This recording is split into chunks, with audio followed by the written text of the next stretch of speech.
नमस्कार दोस्तों, कहानी कमल में आपका स्वागत है। आइए कुछ पल गुजारते हैं कहानी कमल के साथ, क्योंकि आप श्रोता हैं खास। दोस्तों, आज सुनिए हमारे राष्ट्रीय त्योहार में प्रथम 15 अगस्त यानी स्वतंत्रता दिवस के उपलक्ष्य में राष्ट्रीय ध्वज पर लिखी उषा कुशवाहा की दिल को छू लेने वाली ये कहानी शुरू करने से पहले छोटी सी रिक्वेस्ट है, वीडियो को लाइक करें, चैनल को सब्सक्राइब करें और कमेंट करके अवश्य बताएं कि ये कहानी आपको कैसी लगी। तो शुरू करते हैं आज की कहानी, प्राणों से प्यारा तिरंगा हमारा। 15 अगस्त का दिन यानी अपनी आज़ादी का जश्न मनाने का दिन, खुशियों और आनंद का दिन। इस दिन जहां हम अधिकांश देशवासियों के चेहरे अपनी आज़ादी पर गर्व और प्रसन्नता से दमक उठते हैं, कुछ चेहरे आंसुओं में डूब भी जाते हैं। रजनी की आंखें भी आज आंसुओं से भींगी हुई हैं। वह तय नहीं कर पा रही इन आंसुओं में हर्ष का एहसास ज़्यादा है या दर्द का।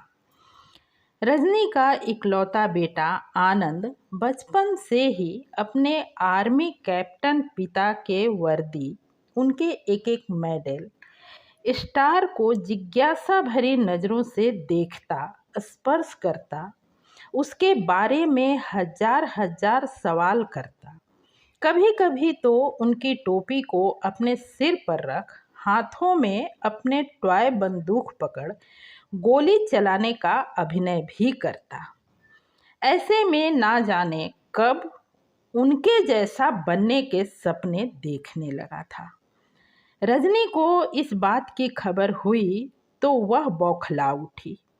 एक तो इस नौकरी में परिवार के साथ रहने का मौका बहुत कम मिलता है, ऊपर से होनी अनहोनी की तलवार हर वक्त सिर पर लटकी ही रहती है। वह चाहती थी आनंद किसी और क्षेत्र में अपना कैरियर बनाए, पर आनंद के पिता अपने बेटे के पक्ष में थे। वे गाहे बगाहे उसे प्रोत्साहित कर उसकी चाहत को हवा देते रहते। फलस्वरूप युवा अवस्था तक आते आते आनंद के सपने संकल्प में बदल गए। आनंद ने ग्रेजुएशन करने के बाद पूरी लगन और मेहनत से सीडीएस की परीक्षा दी और पहले प्रयास में ही सफल रहा। उसकी ट्रेनिंग आरंभ हुई तो रजनी की एक ही जिद थी, बेटा तो अब साथ रहेगा नहीं, सो ट्रेनिंग समाप्त कर पोस्टिंग पर जाने से पहले उसकी शादी कर दी जाए, ताकि कम से कम बहू तो मेरे साथ रह सकेगी। रिश्ते भी बहुत आने लगे थे। काफ़ी देख परख कर रजनी ने साक्षी को आनंद के लिए पसंद किया। साक्षी जैसी सुंदर थी वैसी ही गुणवान भी।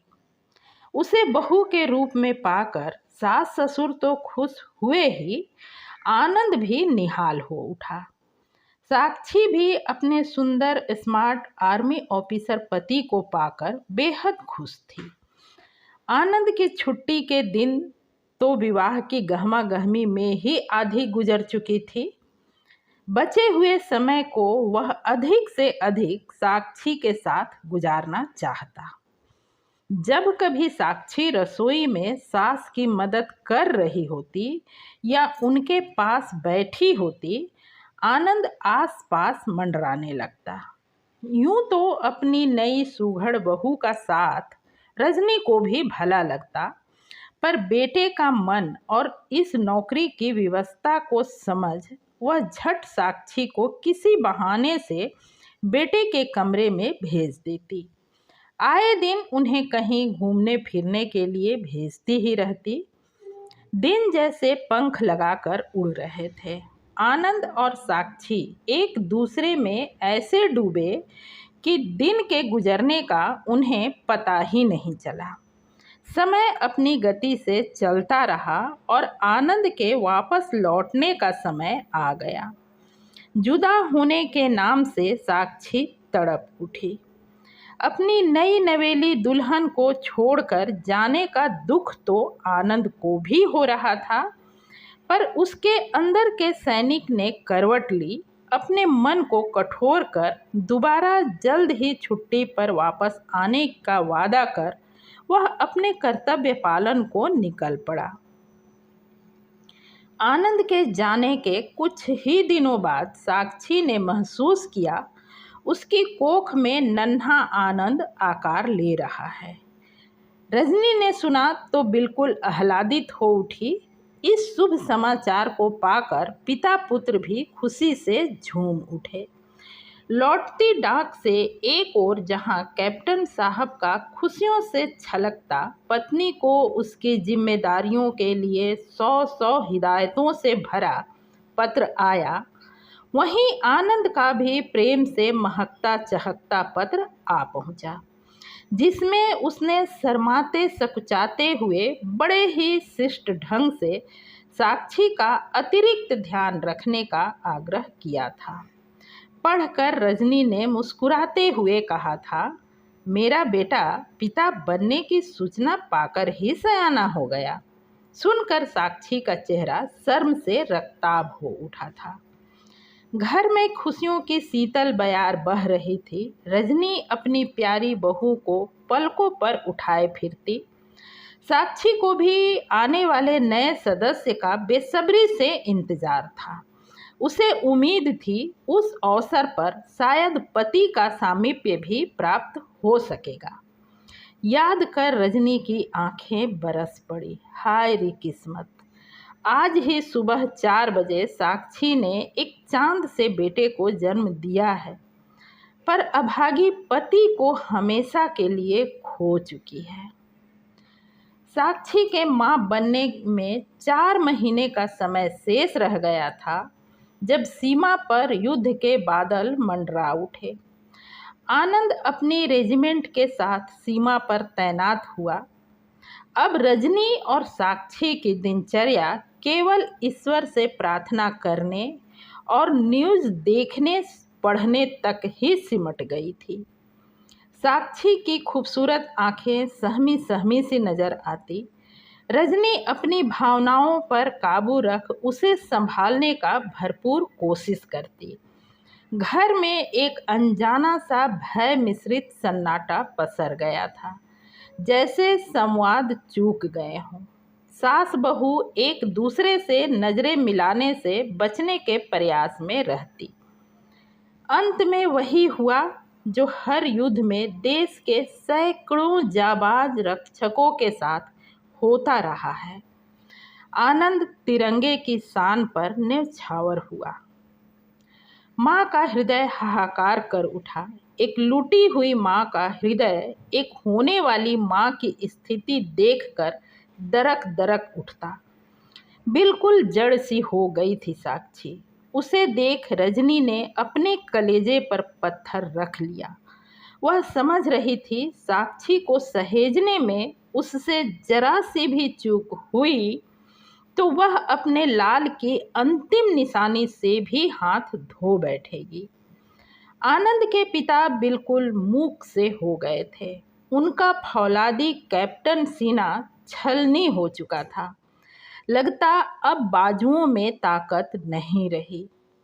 पर एक कर्तव्यनिष्ठ फौजी ऐसे समय में अपने कर्तव्य से मुंह कैसे मोड़ सकता है जब सीमा पर युद्ध की ज्वाला धधक रही हो। कैप्टन साहब अपने रोते बिलखते परिवार को ईश्वर के भरोसे छोड़ वापस लौट गए थे। अपने ख्यालों में खोई रजनी अस्पताल से घर की ओर बढ़ी जा रही है। घर से कुछ जरूरी सामान लेकर जल्दी ही उसे फिर साक्षी के पास वापस आना है।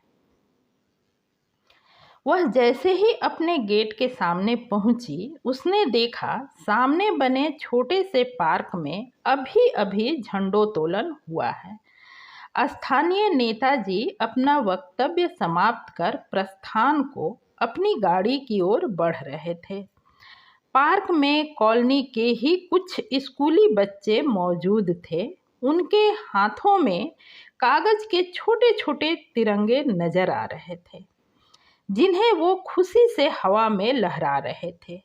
बच्चों के चेहरों की चमक और उनके हाथों में लहराते तिरंगे को देख रजनी को भला भला सा लगा।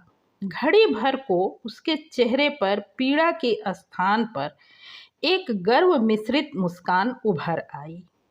तभी उसकी निगाह नेताजी की गाड़ी के समीप ही जमीन पर पड़े कागज के एक छोटे तिरंगे पर पड़ी, जो शायद किसी बच्चे के हाथ से छूटकर गिर गया था। नेताजी अपने दोनों हाथ हिलाते मुस्कुराते हुए गाड़ी की ओर बढ़ रहे थे। इससे पहले कि नेताजी के कदम अनजाने में झंडे पर पड़ जाता, रजनी अपनी पूरी ताकत से चीखती हुई भीड़ को चीरती झंडे तक पहुंची और उसने झट तिरंगे को उठा अपने माथे से लगा लिया। यही तो है उसके लाल का प्राणों से प्यारा, जिसके लिए उसने अपने प्राणों की आहुति दे डाली। भला इस तिरंगे का ऐसा अपमान वह कैसे सहन कर सकती थी। महीनों से बर्फ की तरह जमा दर्द आज उसकी छाती फाड़कर बह निकला। गर्म रेत पर पड़ी मछली सी तड़प उठी रजनी। उसकी तड़प देख वहां मौजूद सभी की आंखें नम हो आई। नेताजी ने भी हाथ जोड़कर अपनी इस लापरवाही के लिए माफी मांगी। तिरंगा छोटा हो या बड़ा, कपड़े का हो या कागज का, वह किसी कागज या कपड़े का टुकड़ा भर नहीं है। उसका कहीं भी किसी रूप में अपमान हर भारतीय के लिए असहनीय है और होना ही चाहिए। वहाँ मौजूद लोगों की भारत माता की जय के साथ ही आनंद भैया अमर रहे के गगन भेदी नारों से वातावरण गूंज उठा। रजनी के दर्द से तड़पते हृदय पर जैसे हल्की शीतल फुहार सी पड़ी। आज उसे महसूस हो रहा था उसका लाल उससे दूर कहीं नहीं गया। वह तो ध्रुव तारा सा नीले आकाश तले इस तिरंगे का एक धागा बन सदा सदा के लिए लहराता रहेगा, लहराता ही रहेगा। समाप्त। पूरी कहानी सुनने के लिए दिल से धन्यवाद। चैनल को जरूर सब्सक्राइब करें।